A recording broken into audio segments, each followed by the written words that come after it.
It is later on in the Saturday afternoon of July 23rd, 2016, and this is Main Street in downtown Radville, Saskatchewan. Very famous for its green spaces. This is the southwest side of Maine. The town site was laid out by the Canadian Northern in 1909, perpendicular to their line that they're running through from Alampman towards Moose Jaw. There's the co-op store. And the other side of Maine, about 2 blocks up from Railway Avenue. The northwest side.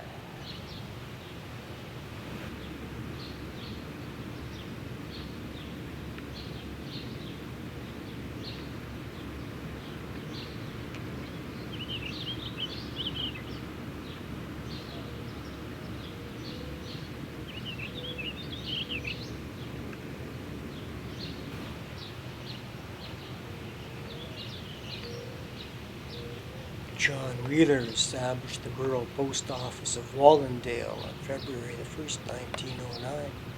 Likely in his farmhouse, he died about a year and a half later, and C.S. Hill moved the office onto the town site. It was renamed Radville March 1st, 1911, and so named to honor the person who established his homestead on this town site, Conrad Paquin from North Dakota, likely in 06 or 07, and he sold it to the CNOR, Canadian Northern.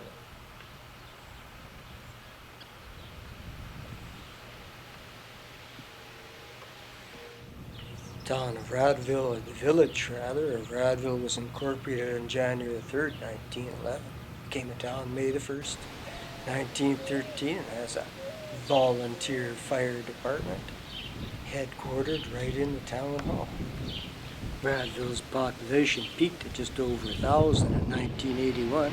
Come 2016, it's down to 803. And Eva's very famous popcorn stand. Looking back up along Main Street, again on the southwest side.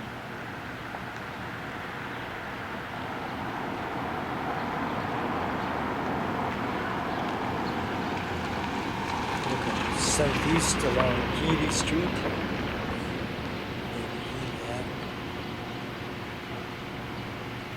This building has stood on this corner since 1911. It was prefab for the Bank of Commerce in BC, sent out and erected.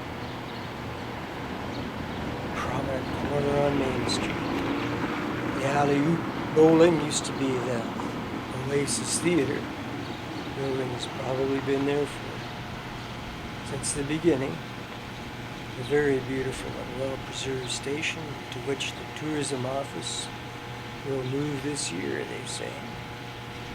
And hidden beneath the metal cladding of the Long Creek Saloon is the Empire Hotel, built in 1909. It did have another balcony on top of the veranda balcony and another row of windows on the floor that's been blanked off. And looking northwest up Healy, and the red arched building there was built as the International Order of Foresters Hall in 1912. It used to have a second story there. It was quite a magnificent building. It became the Province Theatre in 1925, and the second floor burned off in 1943. It's now the Senior Center. And parked beside the tourist office on the northwest side of Main Street, the first block, is this. Maybe a 5-ton Ford. Looks like a wartime vehicle that they got from a local air base. Southern Saskatchewan was well populated with British Commonwealth Air Training Program bases, all equipped with American firefighting equipment, surplus to needs after the war, and dedicated to the volunteer fire department.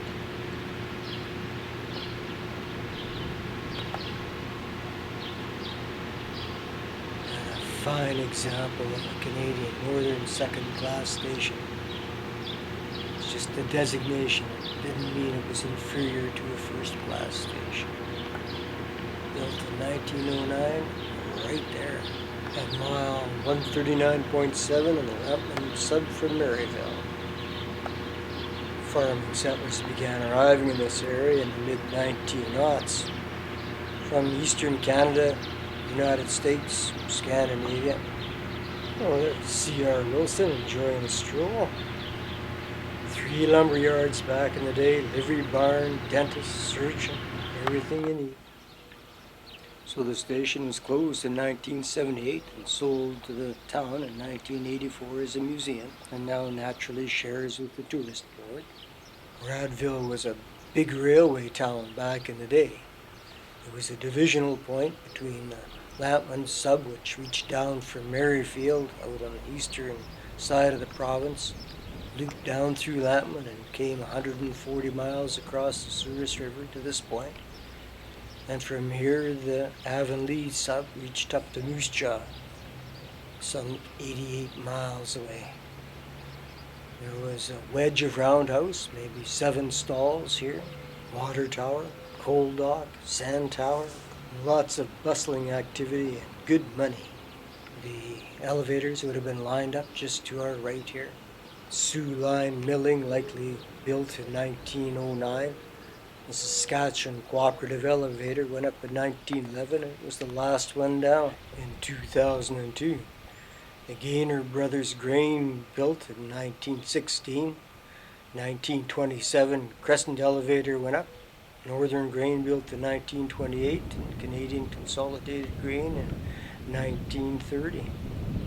The UGG built in 1976, but it was closed in the year 2000. Might this be the old Methodist church minus its bell tower? The new United Church over on Hunt Street. There's the Church of Christ in town somewhere too, as well as the Holy Family Parish. And this church built in 1960, completed in 1960.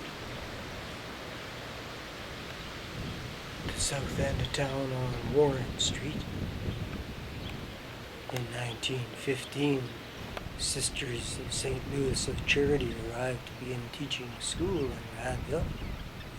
They founded the St. Olivier School District.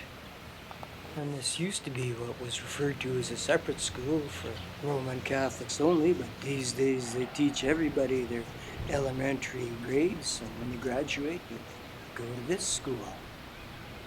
It was during the height of the dirty 30s that Radville began planting trees.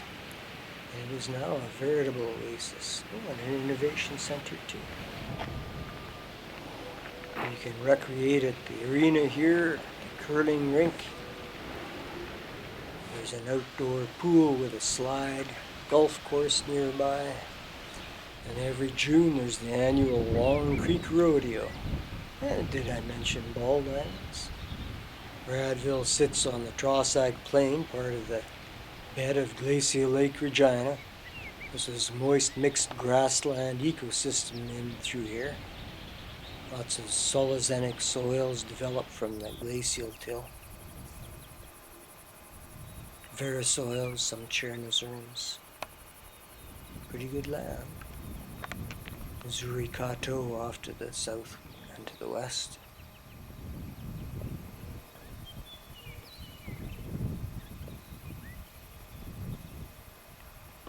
Oh, did I mention that Radville was the headquarters of the RM and OA in 38?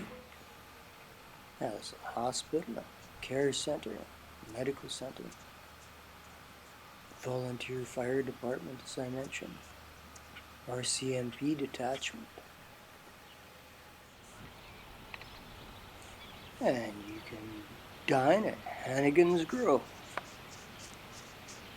right down on Railway Avenue. Watch the action. And a monument to commemorate the contributions of the Sisters of St. Louis of Charity in 1915 to 1981. Prairie Heritage Seeds has operated an elevator off the railway right-of-way since 2007.